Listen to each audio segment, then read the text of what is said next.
Please, the child whispers, his voice muffled against her thigh. Don't make me go back there. Please. Sweetie, Bryn's words catch as she notices the way every customer in the diner has gone silent. They're all staring, but not at her. They're staring at the man who just walked through the door. He's tall, impossibly tall, dressed in a charcoal suit that probably costs more than her car. His hair is the same platinum shade as the child's, swept back from a face that looks carved from marble. Beautiful, in a way that doesn't seem quite human. But it's his eyes that make Bryn's breath stop. They're fixed on the boy at her feet with an intensity that borders on anguish. Nikolai. The man's voice is low, controlled, but Bryn can hear something fracturing beneath it. Come here, now. Before we continue, please prove my mom wrong. She says I can't hit 1,000 subscribers. Okay, let's continue. The child, Nikolai, only burrows closer to Bryn's leg, his small fingers digging into the fabric of her uniform. She can feel him trembling. Hey, Bryn crouches down, ignoring the coffee soaking into her sneakers, ignoring her manager Carl gesturing frantically from behind the counter. Hey, it's okay. What's wrong? Nikolai lifts his face to hers, and she sees tear tracks on his pale cheeks. He doesn't want me. Nobody wants me. But you, his voice breaks. You smiled at me. You were warm. Bryn's heart splinters. She doesn't understand what's happening, doesn't understand why this beautiful, strange child is clinging to her like she's the only safe thing in the world, but every maternal instinct she didn't know she possessed is screaming at her to protect him. I'm sorry. The tall man is closer now, and Bryn realizes she can't hear his footsteps. He moves like shadow, like smoke. My son has never done this before.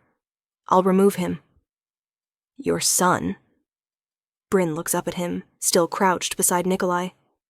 Up close, the man is even more unnervingly beautiful. Sharp cheekbones, a mouth that could cut glass, and those eyes, ancient eyes that seem to hold centuries of sorrow. He's terrified. He's not terrified. The man's jaw tightens. He's confused. We should go. When he reaches for Nikolai, the boy lets out a sound that's almost a whimper. Bryn finds herself shifting, placing her body between them without thinking. Don't. Her voice comes out sharper than she intended. Just give him a minute. The man goes very still. Around them, Bryn can feel the weight of everyone watching. Carl is making his way around the counter, his face red. Great. She's about to lose another job. That's what, number 5 this year? Miss, the man's voice softens, just slightly. I appreciate your concern, but this is a family matter. Family matters don't usually involve kids crying and clinging to strangers in diners. Bryn straightens up, keeping one hand on Nikolai's shoulder. What's going on? For a long moment, the man just looks at her. Really looks at her, like he's seeing past the stained uniform and the exhaustion she can't quite hide, seeing something deeper. His expression shifts, something almost like wonder crossing his features before he locks it down. You can see it. It's not a question. You can feel it. Feel what? Bryn's hand tightens on Nikolai's shoulder. Look, I don't know what kind of situation this is, but maybe. Bryn! Carl's voice cuts across the diner. You're needed in the back. Now. The man, Nikolai's father, holds up one hand without looking away from Bryn. One moment. Carl stops dead. Just stops, mid-stride, like someone pressed pause on a remote. Bryn blinks. The entire diner has gone quiet again, but this time it feels different. Heavier. Like the air itself is holding its breath. What did you... Bryn starts, but the man is already speaking. My name is Rhys Valdrin. This is my son, Nikolai, and we are not like you. He pauses, and Bryn sees something flicker in his eyes. Resignation, maybe. Or decision. We're vampires. Bryn should laugh. She should call security, should grab Nikolai and run. Should do literally anything except stand here feeling like the world just tilted sideways and rearranged itself into a new pattern. But she doesn't laugh, because suddenly things make sense. The way they move, the pallor of their skin, the temperature. She realizes Nikolai isn't warm against her leg. He's cool, like marble left in shadow. "That's not possible," she whispers. "It is." Reese takes a careful step closer. "And my son has never touched another person before today. Not once. He was born with a condition, a sensitivity that makes physical contact excruciating for him. Every touch burns. Every embrace is agony." His voice drops. "Until you." Bryn looks down at Nikolai, who's still pressed against her, his small hands gripping her uniform. "It doesn't hurt?" Nikolai shakes his head violently. "You're warm. You're soft. You're..." He looks up at her with those impossibly dark eyes.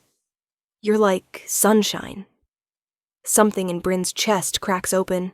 She knows what it's like to feel untouchable. Knows what it's like to go months without human contact, to feel invisible, to wonder if anyone would notice if you disappeared.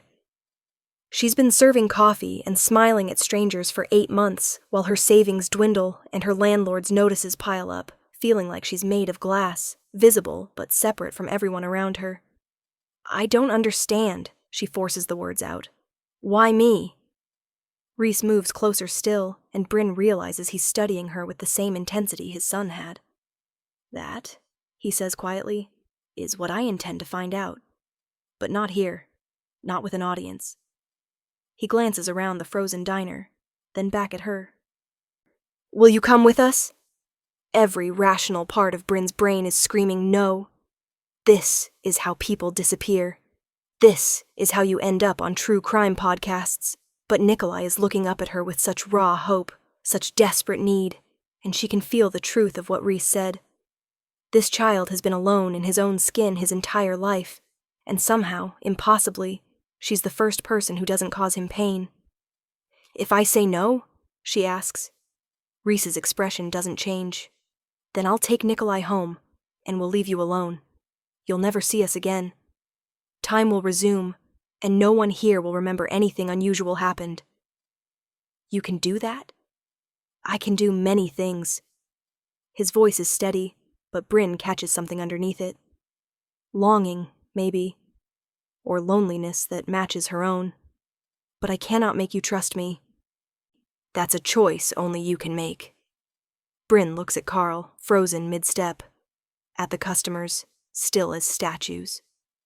At her reflection in the diner window, 28 years old and already feeling ancient, wearing a uniform that smells like grease and broken dreams. "Okay," she says, "but if you murder me, I'm haunting you both forever." The corner of Reese's mouth twitches. Almost a smile. Noted. He snaps his fingers, and suddenly the diner is alive again. Carl stumbles, catches himself, looks around in confusion. The customers go back to their meals, to their conversations like nothing happened. Like Bryn isn't about to walk out the door with 2 vampires. "I need to..." Bryn gestures at her apron, at the broken coffee pot. "Already handled." Reese nods toward the floor, which is clean. The coffee pot sits intact on the counter. "Shall we?" Nikolai finally loosens his grip enough to take Bryn's hand instead. His small fingers wrap around hers, and he makes a sound like a sigh. Pure relief, pure contentment. Bryn's throat tightens. "Yeah," she says. "Let's go." The car waiting outside is exactly what Bryn expected. Sleek, black, expensive enough to make her annual salary look like pocket change. Nikolai refuses to let go of her hand as they slide into the back seat, so Bryn ends up pressed against him while Reese sits across from them, watching with an expression she can't quite read. "Where are we going?" Bryn asks as the car pulls away from the diner, away from the only life she knows. "Somewhere safe," Reese says. "Somewhere we can talk without interruption." They drive through the city, then beyond it, climbing into the hills where houses become estates, and estates become small kingdoms hidden behind iron gates and ancient trees. The car finally stops in front of a mansion that looks like it was pulled from a Gothic novel. All dark stone and towering windows, beautiful and slightly menacing. You live here? Bryn can't keep the awe from her voice. For the past 80 years, yes. Rhys steps out of the car, moving around to open her door. It provides privacy. Nikolai tugs on Bryn's hand. Come see my room. I have books. Do you like books? I do, Bryn says, because what else can she say? The child's enthusiasm is infectious, breaking through whatever fear she should probably be feeling. Inside, the mansion is somehow both opulent and lived in. Expensive furniture, yes, but also scattered toys, stacks of books. The kind of comfortable chaos that comes with an actual child living in a space. Rhys leads them to a sitting room with floor-to-ceiling windows overlooking the city lights below. Nikolai, Rhys says gently, why don't you show Bryn your favorite book while I arrange for some tea? Tea, Bryn echoes. You're human. You probably haven't eaten since... He pauses, his eyes narrowing slightly. Since yesterday morning, based on your blood sugar levels. You can tell that by looking at me? I can tell many things by looking at you. Rhys's gaze holds hers for a beat too long before he turns away. Please sit.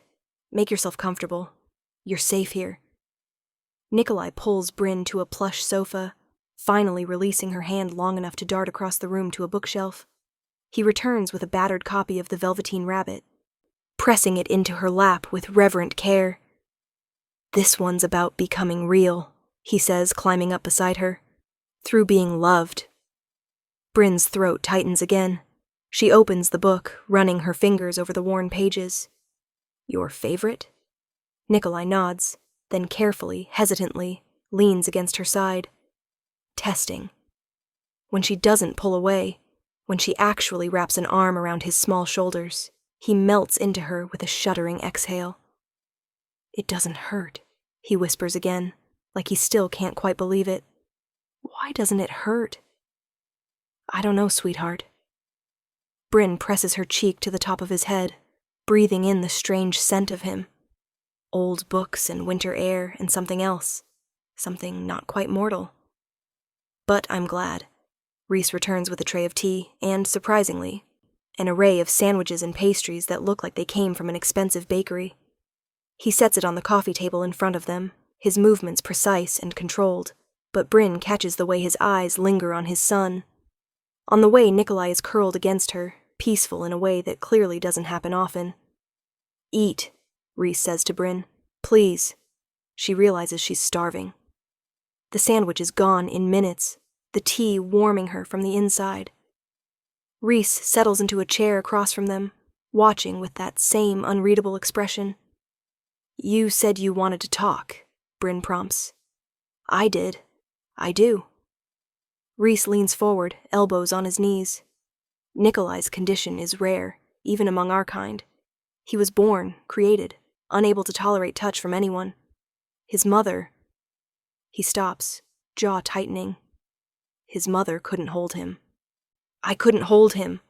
For 4 years, my son has lived in isolation, in pain, never knowing the comfort of an embrace. That's... Bryn looks down at Nikolai, who's drowsing against her shoulder. That's horrible. It is. Rhys's voice is rough. We've seen countless specialists, tried every remedy, every spell, every possible cure. Nothing worked. Until today. I still don't understand why... You have something. Rhys interrupts, his gaze intense. Something in your blood, in your essence. I can sense it, even if I don't yet understand it. Something that neutralizes the sensitivity, that allows Nikolai to finally experience touch without agony. Bryn swallows hard. What does that mean? It means... Rhys stops, seems to choose his words carefully. It means you are extraordinarily valuable to my son, and by extension, to me. You want to keep me here. I want to offer you an arrangement. Rhys sits back. Stay with us. Help Nikolai. In return, I'll provide you with anything you need. Money, security, freedom from whatever struggles brought you to that diner. You'll want for nothing. It should sound sinister. It should sound like a trap. But Bryn looks at Nikolai, peaceful for maybe the first time in his short life, and feels something shift in her chest. "I'm not a possession," she says quietly. "No." Rhys's voice is fierce suddenly. "You're not. You're a person with autonomy and desires and a life of your own. I'm not proposing imprisonment. I'm proposing partnership, an exchange of needs. For how long?" Rhys's expression flickers. "As long as you're willing." Bryn should say no, should demand to be taken back to her apartment, back to her half-life of barely scraping by. But Nikolai's small body is warm against hers. No, not warm, she corrects herself, but not cold either. Just there, just real, just trusting in a way that makes her feel needed for the first time in forever. "Can I think about it?" she asks. "Of course." Rhys stands. "You can stay tonight in the guest wing. Tomorrow I'll have my driver take you wherever you want to go. No obligations, no pressure." He moves to take Nikolai, but the boy stirs, clutching at Bryn's shirt. "No, don't want to be alone." Rhys freezes, pain stark on his face. Bryn acts on instinct, tightening her arm around Nikolai. "He can stay with me," she says, "if that's okay." Rhys looks at her for a long moment, then nods, just once. "I'll show you to your room." The guest wing is more like a private apartment. Bedroom, bathroom, sitting area, with another wall of windows. Rhys deposits her small overnight bag. Wait, when did that appear? On a chair, then lingers in the doorway. "Thank you," he says quietly, "for not running, for being kind to him." "I'm not doing anything special. You are." Rhys's eyes are burning now, intense. "You have no idea how special you are." He leaves before Bryn can respond, closing the door softly behind him. Nikolai is already half asleep, but he doesn't let go of her hand, even as she helps him into the enormous bed, even as she lies down beside him, still fully clothed because she's not quite sure what she's doing here. "Tell me a story," Nikolai murmurs, "about sunshine." So Bryn does. She makes up a story about a girl who could hold the sun in her hands, who could share warmth with everything she touched. Nikolai falls asleep before she finishes, his face peaceful, one small hand still wrapped around her fingers.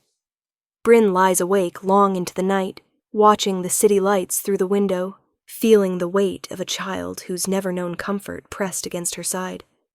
She thinks about her empty apartment, her overdue bills, her manager's inevitable fury when she doesn't show up for her next shift. She thinks about loneliness, about purpose, about the strange magnetism of being needed. She thinks about Rhys's eyes, ancient and sad and hungry, in a way that has nothing to do with blood.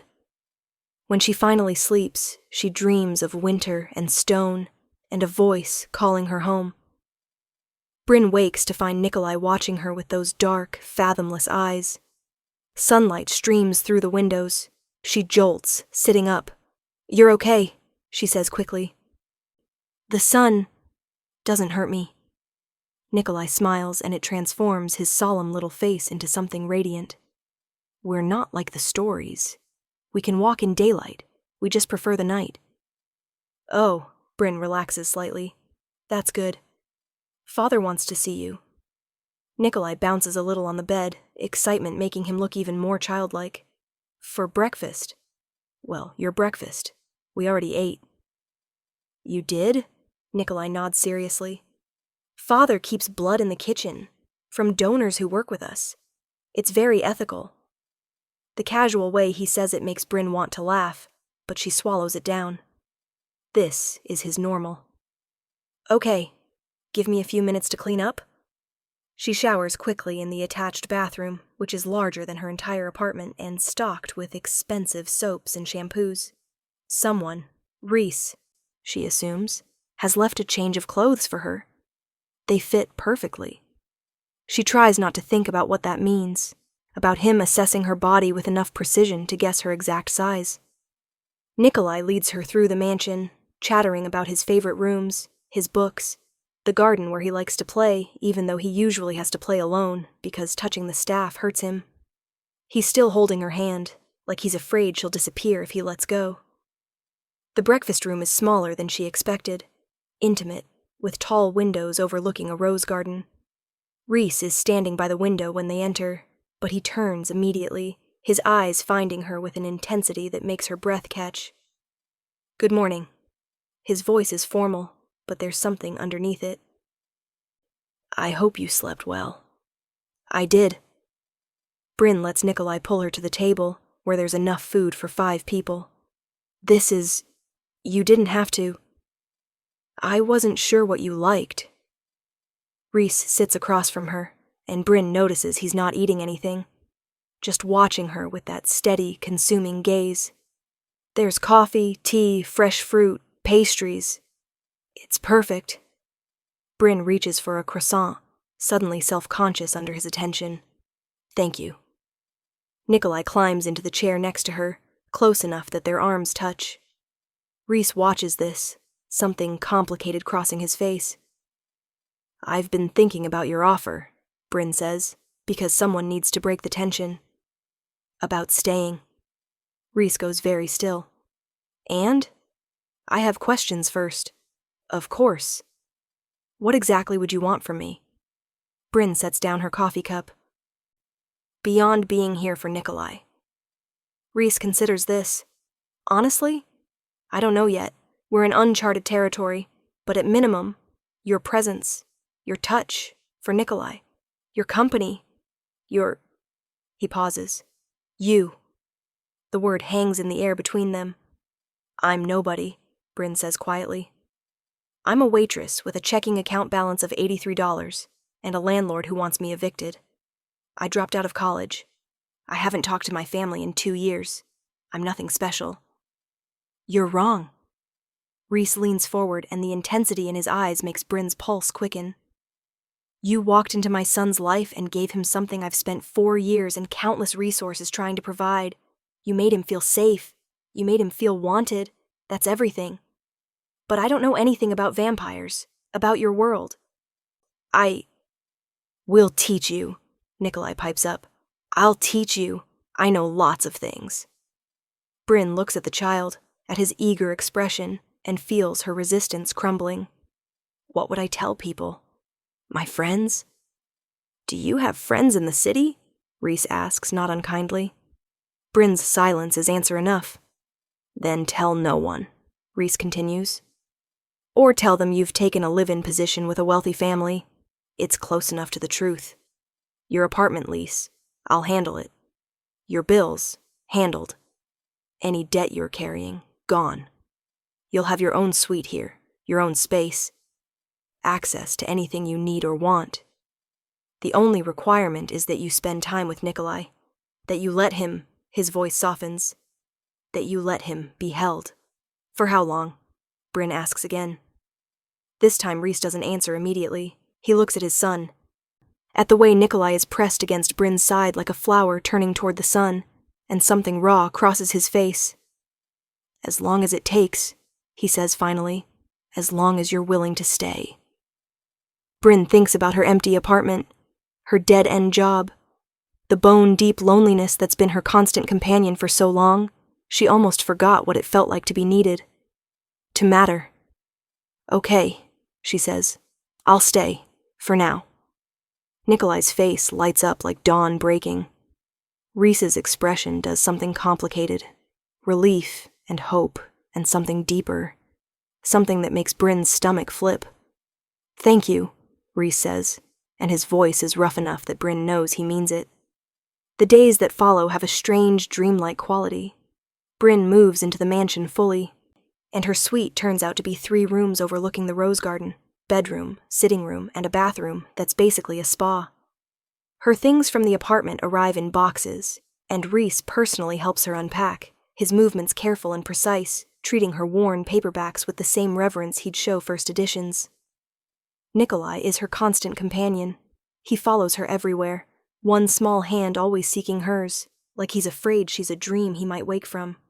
They read together in the library, play elaborate games in the garden, bake cookies in the massive kitchen with a staff that seems unsurprised by Bryn's sudden appearance. And Rhys watches. He's not intrusive about it, but Bryn feels his presence like a weight. He shows up at mealtimes, asking careful questions about her day, her comfort, her needs. He brings her books he thinks she might enjoy. He adjusts the temperature in her rooms without being asked because he notices she gets cold in the evenings. "He's studying you," a voice says one afternoon. Bryn looks up from the book she's reading. Nikolai is napping beside her on the library sofa, to find a woman standing in the doorway. She's striking, with silver-white hair and eyes that glow faintly amber in the dim light. "I'm sorry," Bryn says. "Rhys!" The woman moves closer, her movements fluid and inhuman. "He's studying you, trying to understand what makes you special.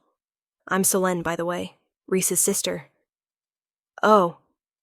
Bryn sits up straighter, trying not to disturb Nikolai. "It's nice to meet you." "Is it?" Selene tilts her head, predatory and amused. "You smell different." "Did you know that?"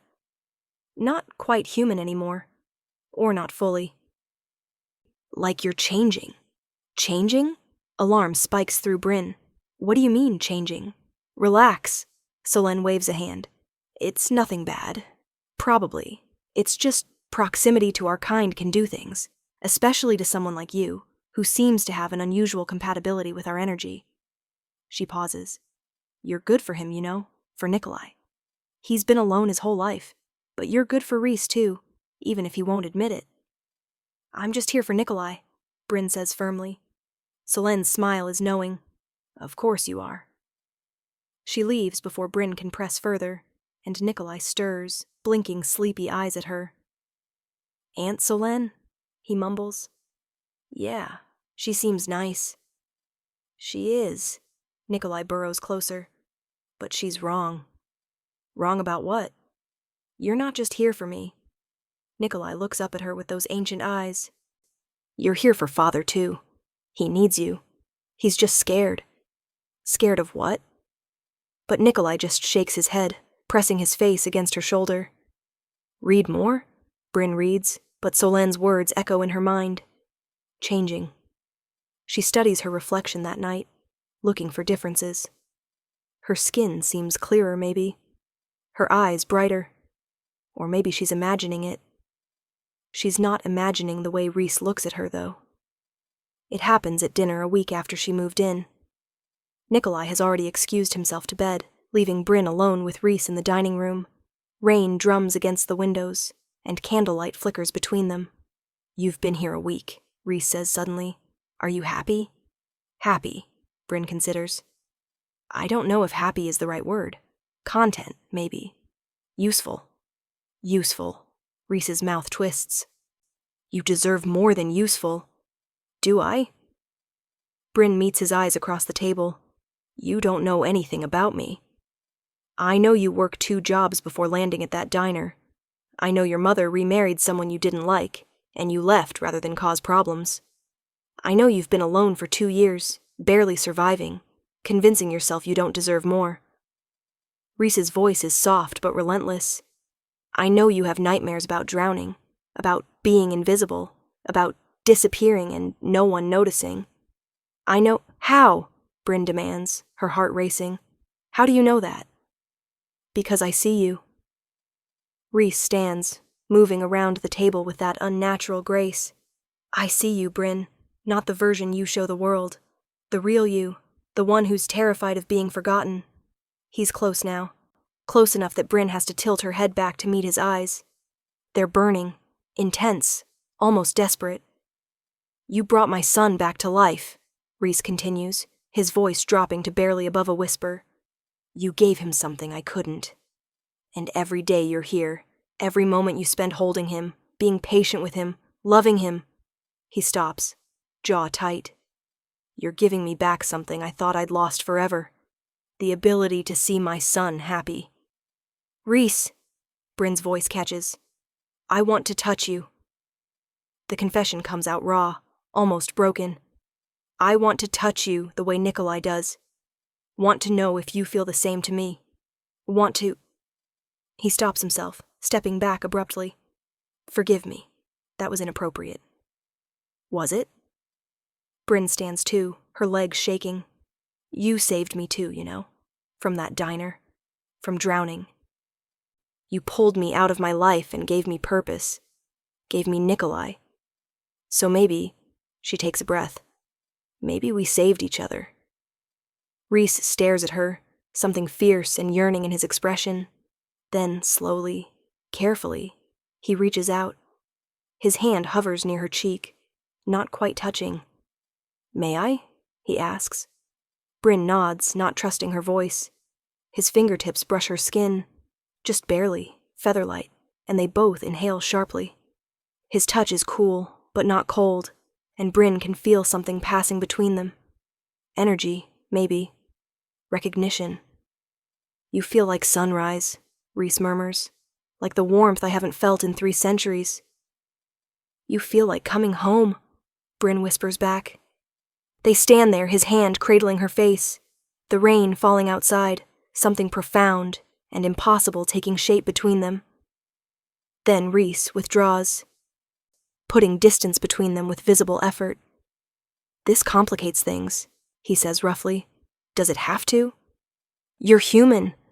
I know what you are. Bryn moves closer, refusing to let him retreat. I've known for a week, and I'm still here. You're here for Nikolai. I'm here for both of you.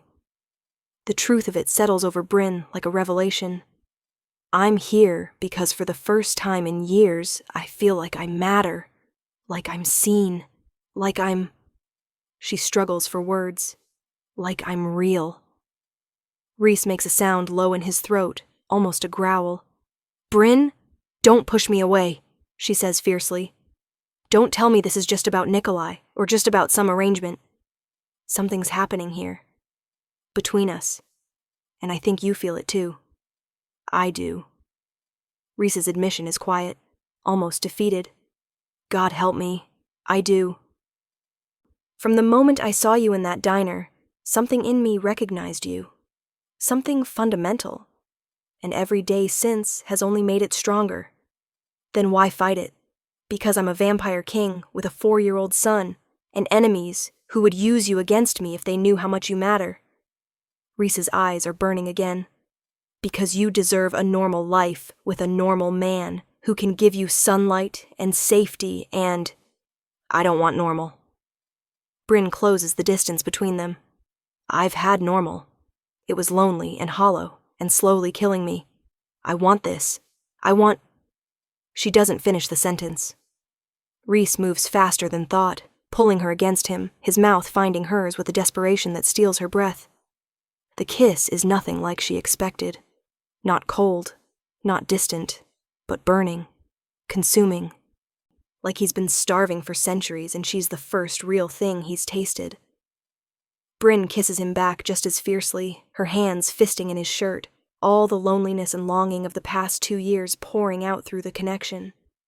Rhys makes that sound again, deep and wanting, his arms tightening around her until she can barely breathe. When they finally break apart, both breathing hard, or at least Bryn is breathing hard. She's not sure Rhys needs to breathe. His forehead drops to rest against hers. This is a terrible idea, he murmurs. Probably, Bryn agrees. Are we doing it anyway? Yes. Rhys pulls back just enough to look at her, his thumb brushing her jaw. But we do it right, slowly. Let me court you properly. Let me... His voice drops. Let me prove I can be what you need. You already are, Bryn says. But she nods. Okay, slow, proper. Rhys's smile is small but genuine, transforming his stern face into something almost boyish. I'm told I'm quite bad at proper. Good thing I like you improper. He kisses her again, softer this time, tender in a way that makes Bryn's chest ache. When they finally separate, he keeps one hand at the small of her back, like he can't quite bear to let go completely. Stay, he says quietly. Not for Nikolai. Not for some arrangement. Stay for this. For us. I will, Bryn promises. I already am. The weeks that follow are like something out of a dream Bryn didn't know she was allowed to have. Rhys courts her with an intensity that would be overwhelming if it wasn't exactly what she needs. He leaves books on her pillow, poetry, fantasy, first editions that should be in museums. He walks with her in the garden at sunset, his hand warm in hers. He tells her stories about his long life, and she tells him about her short one. And somehow they find common ground in loneliness, in the particular ache of feeling unseen. Nikolai watches this with the satisfaction of a child who thinks he arranged everything himself. "I knew you'd love Father," he tells Bryn one afternoon while they're painting in his playroom. "That's why I chose you." "You chose me?" Bryn raises an eyebrow. "I thought you ran into that diner by accident." "No accidents." Nikolai's smile is mysterious, too old for his young face. "I felt you, felt something calling. So I went." Bryn thinks about this, about the strange magnetism that's existed between her and Rhys from the start, and wonders if maybe Nikolai's right. Maybe there are no accidents.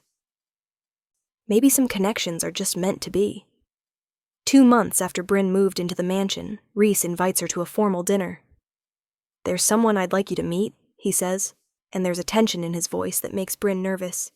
She dresses carefully in one of the gowns that have mysteriously appeared in her closet, deep emerald that makes her eyes look green, and finds Rhys waiting at the bottom of the grand staircase. He's in a full suit, looking every inch the king he apparently is, but his expression when he sees her is pure wonder. "You're beautiful," he says simply. "You clean up okay, too." Bryn takes his offered arm, trying to calm her racing heart. "Who am I meeting?" "The council." Rhys's jaw tightens. "The vampires who govern our kind. They've heard rumors about you, about Nikolai's recovery. They want to see for themselves." Anxiety spikes through Bryn. "And if they don't like what they see?" "Then we deal with it together." Rhys covers her hand with his. "I won't let anyone hurt you, I promise." The dining room has been transformed. Instead of the intimate table where Bryn usually eats, there's a long formal setup with high-backed chairs and elaborate place settings. 5 figures wait there, all impossibly beautiful, all radiating power that makes the air feel heavy. One of them, a woman with black hair and blood-red lips, looks up as they enter. Her eyes rake over Bryn with open disdain. "So this is the human who's captured your attention, Rhys?" Her voice drips with mockery. "How ordinary." "Ordinary?" Another council member, a man with silver eyes, laughs. "She reeks of magic. Can't you smell it, Desdemona? She's practically vibrating with power." Bryn's hand tightens on Rhys's arm. He leads her to the table, pulling out her chair with old-fashioned courtesy, before taking his own seat at the head. "Bryn is my guest," Rhys says, his voice carrying clear authority. "And she has done more for my son than any of you offered to do in 4 years. You will treat her with respect." "Of course." Desdemona's smile doesn't reach her eyes. "We're simply curious. It's not every day a human manages to overcome vampiric cursing. Tell me, girl, what did you trade for such power?" "I didn't trade anything." Bryn meets her gaze steadily, refusing to be intimidated. "I didn't even know Nikolai's condition was magical. She shrugs. "I was kind to him." "How sickeningly sweet," Desdemona murmurs, but there's something else in her eyes now. Calculation. The dinner is tense. The council members probe with questions disguised as small talk, trying to uncover secrets Bryn doesn't even know she has. Rhys deflects most of it, his hand finding Bryn's under the table, offering silent support. It's near the end of the meal when Desdemona strikes. "You know, Rhys, there are rules about humans in our world. Rules about what they can know, what they can see.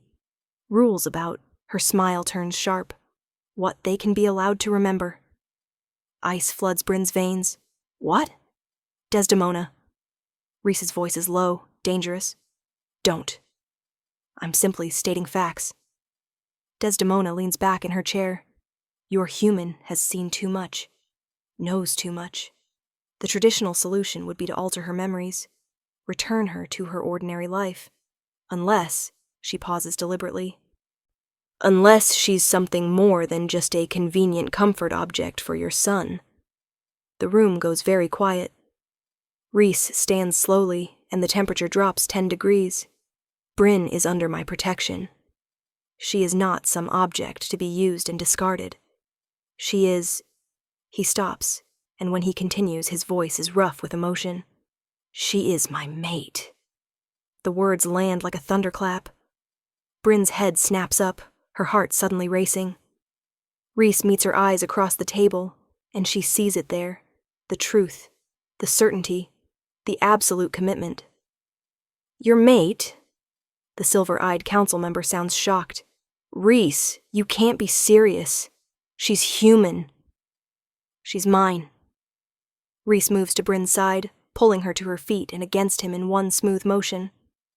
And anyone who threatens her threatens me. Is that clear? Desdemona is on her feet too, rage twisting her beautiful features. You would throw away centuries of tradition for a mortal? She'll die in a blink, Rhys. She'll leave you alone again, and what will you do then? Then I will have loved her for however long I'm given. Rhys's arm is steel around Bryn's waist, which is more than you can say, Desdemona. You've lived for millennia and never loved anything but power. How dare! This audience is over. Rhys's voice rings with absolute authority. Bryn is my mate, my chosen, and under the laws you claim to uphold, that makes her untouchable. Leave my home. Now. For a moment, Bryn thinks Desdemona might argue, might fight. But the silver-eyed man places a hand on her arm, and after a long, tense moment, the council members file out. The silence they leave behind is deafening. Bryn turns in Rhys's arms, her mind racing. Your mate? Rhys, what? I should have told you sooner. Rhys's hands frame her face, his thumbs brushing her cheekbones. Should have explained what you were becoming to me. But I was afraid. Afraid you'd run. Afraid you'd think I was moving too fast, asking for too much. What does it mean? Bryn's voice is barely a whisper. Being your mate? It means you're mine, and I'm yours, forever, if you'll have me. It means I'll protect you with everything I am, everything I have. It means... His voice breaks slightly. It means I love you, Bryn. Completely. Impossibly. I have since the moment I saw you in that diner, refusing to let my son go without a fight. Tears blur Bryn's vision. I love you, too. I didn't want to say it, didn't want to assume. Assume. Rhys kisses her, soft and deep and claiming. Assume everything. Assume I'll spend eternity making sure you never doubt your worth again. Assume I'll kill anyone who tries to hurt you. Assume. He pulls back just enough to look into her eyes. Assume you're home. Finally. Truly. I am, Bryn whispers. I really am. They stand there, wrapped in each other, while outside the rain falls, and inside the mansion settles around them like a protective embrace. So, Bryn says eventually, mates, does this mean there's a ceremony or something? Do I need to drink blood? Turn into a vampire? Rhys laughs, the sound rich and warm. If you want to turn, eventually we can discuss it, but you don't have to. The mate bond transcends species. You're perfect, exactly as you are. Even though I'll age and you won't. Even then. Rhys kisses her forehead. Though I reserve the right to offer you immortality when you're ready, I'm selfish enough to want forever with you. Forever sounds good, Bryn admits. Scary, but good. We'll figure it out together. Rhys takes her hand, leading her out of the dining room and toward the wing where Nikolai sleeps. But first, there's someone who deserves to know that his excellent matchmaking skills have paid off.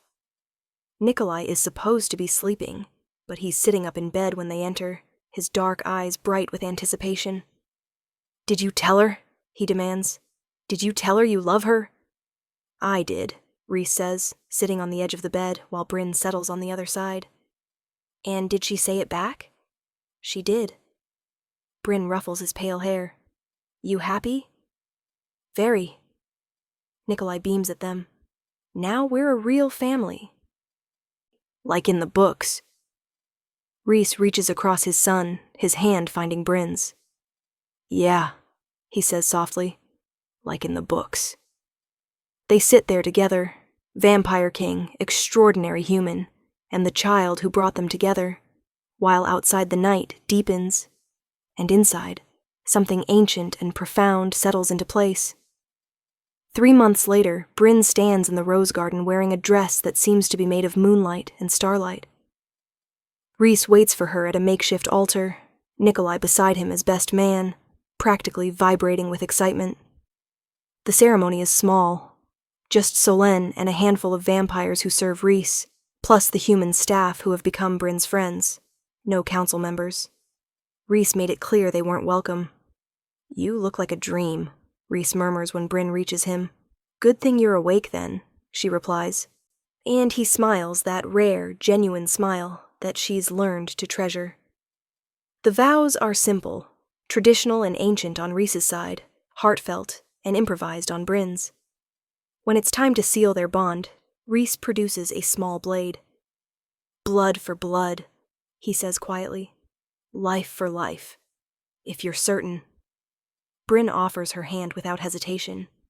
The cut is quick, barely a sting, and Rhys's matching wound bleeds dark and viscous. They press their palms together, and Bryn feels it.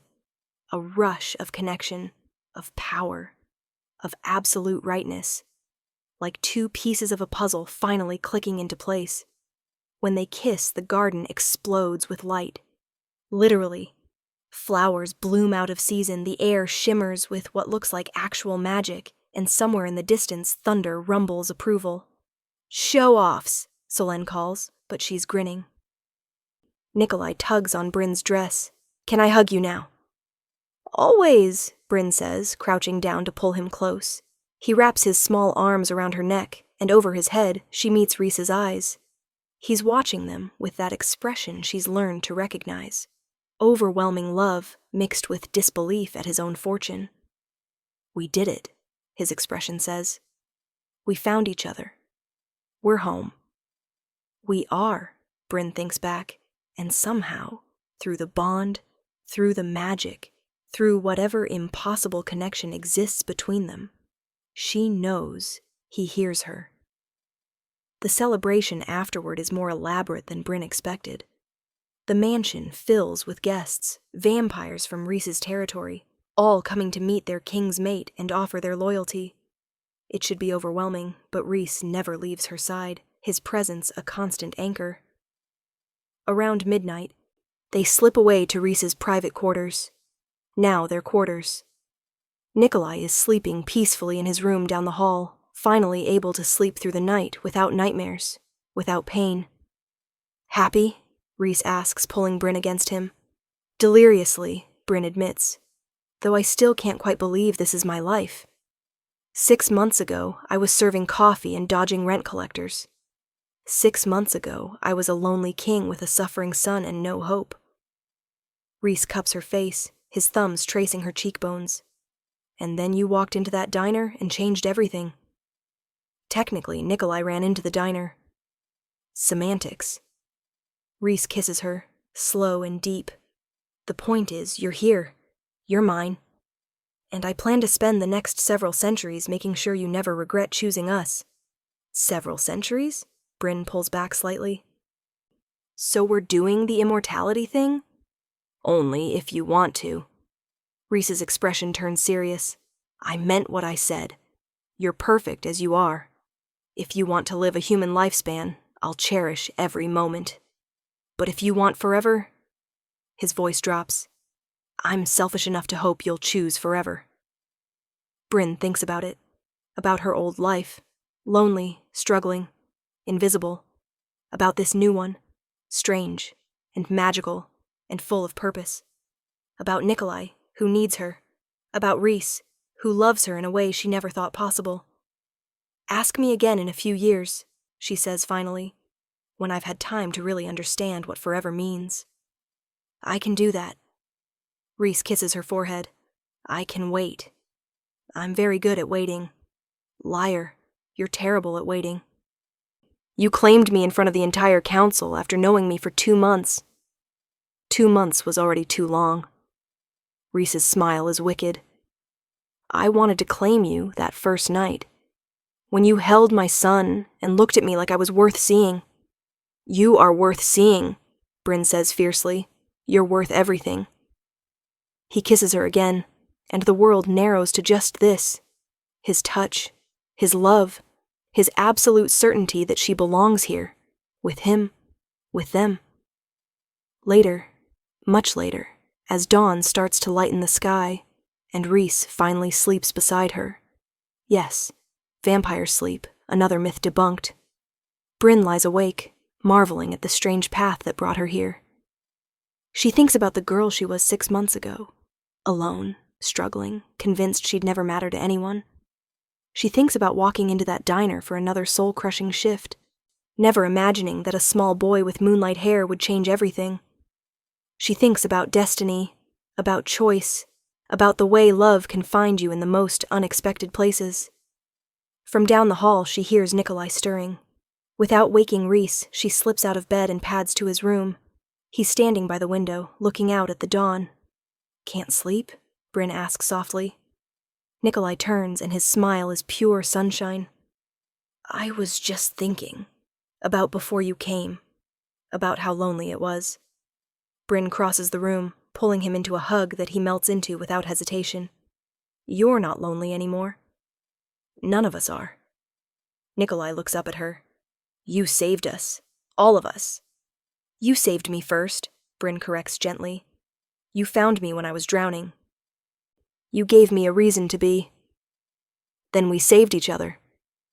Nikolai's logic is irrefutable. That's what families do. Yeah, Bryn agrees, her throat tight. That's exactly what families do. They stand there together, watching the sun rise over the rose garden, the mansion quiet around them. Behind them, Rhys appears in the doorway, drawn by some instinct that tells him his family is gathered. He joins them at the window, one arm around Bryn, the other around Nikolai, the three of them pressed together in perfect unity. I love you, Bryn says to both of them. I love you so much. We love you too, Nikolai says immediately. Forever, Rhys adds, his voice rough with emotion. For as long as you'll have us. Bryn thinks about forever, about the impossibility of it, the promise of it, about a small boy clinging to her leg in a diner, about a vampire king who looked at her and saw worth, about a lonely waitress who found her home in the most unexpected place. Forever sounds perfect, she says. And in that moment, with dawn breaking over the garden and her family gathered close, Bryn knows with absolute certainty that she's exactly where she belongs. She's home.